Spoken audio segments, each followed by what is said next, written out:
अब हम लोग नेक्स्ट एग्जाम्पल की तरफ चलते हैं, जो है एग्जाम्पल 7। और ये बहुत ही इंपॉर्टेंट क्वेश्चन है जो आपके एग्जाम में अक्सर पूछा जाता है, और इस तरह का क्वेश्चन कभी भी आपके पेपर में आ सकता है, तो इसको बहुत ही केयरफुली और ध्यान से देखना है। क्वेश्चन क्या है? यू नो दैट, आप जानते हैं, the force applied on a body is directly proportional to the acceleration. Means इस क्वेश्चन में ये बोल रहा है कि आपको पता है कि किसी ऑब्जेक्ट पर, किसी बॉडी पर यदि हम फोर्स अप्लाइड करते हैं तो उस ऑब्जेक्ट में एक एक्सेलरेशन उत्पन्न हो जाता है, आ जाता है, प्रोड्यूस्ड इन द बॉडी।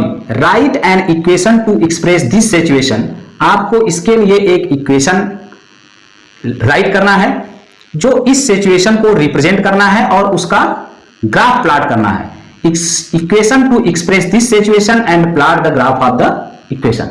तो आपको दिया हुआ है कि किसी ऑब्जेक्ट पर कोई फोर्स अप्लाइड हो रहा है और उस फोर्स के कारण उस ऑब्जेक्ट में एक्सेलरेशन आ जा रहा है। इसके लिए आपको एक linear equation in two variables right करना है, और राइट करने के बाद उसका आपको एक्स वाई प्लेन पर एक ग्राफ के द्वारा आपको रिप्रेजेंट करना है उस लाइन को। तो चलिए हम लोग देखते हैं इसके लिए हमको क्या चाहिए।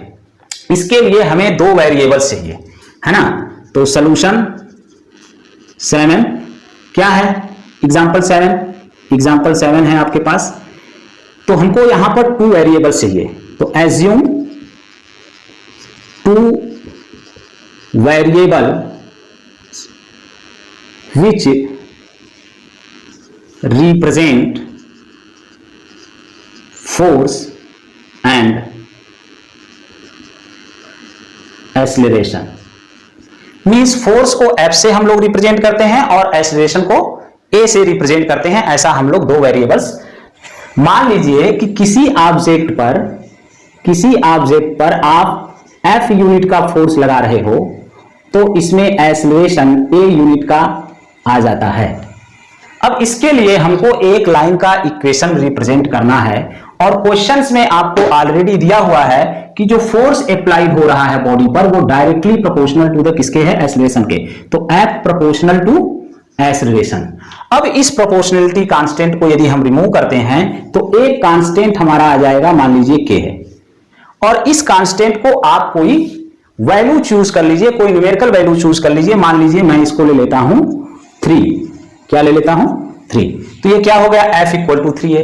अब इस F इक्वल टू 3 के लिए आपको एक लाइन को ये रिप्रेजेंट करता है।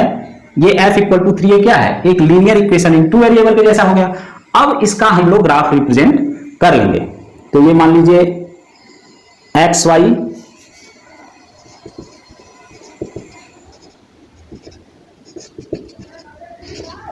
अब इसका हम लोग एक्स वाई प्लेन बना लेंगे और इसमें रिप्रेजेंट करेंगे 1 2 3 4 5 6 7 1 2 3 4 5 -1 -2 -3 -4। इस तरीके से टेबल बना लिया।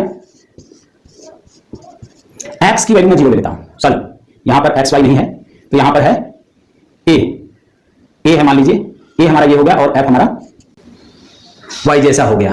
तो ए हम मान लेते हैं 0 लेते हैं।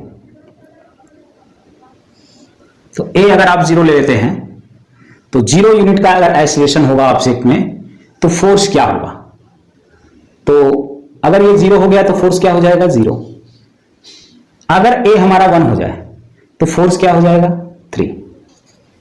तो इस तरीके से 0 0 और 1 3 दो पॉइंट्स आ गए, और ये दो पॉइंट्स इस लाइन को रिप्रेजेंट कर देंगे। तो 0 0 कहां है? ये है भाई हमारा 0 0, और 1 3 क्या है? ये है 1 और ये है 3। तो ये पॉइंट आ गया। अब हम लोग इसको ऐसे लाइन ड्रा कर देंगे।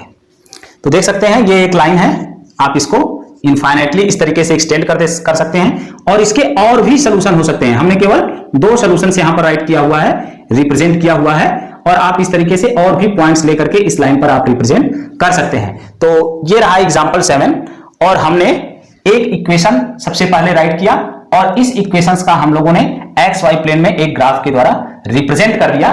तो ये क्वेश्चंस बहुत ही इंपॉर्टेंट है, और ऐसे क्वेश्चंस आपके पेपर में आते हैं। तो यदि बच्चों आपको यह वीडियो अच्छी लगी हो तो लाइक, सब्सक्राइब और शेयर करना न भूलें। Thank you.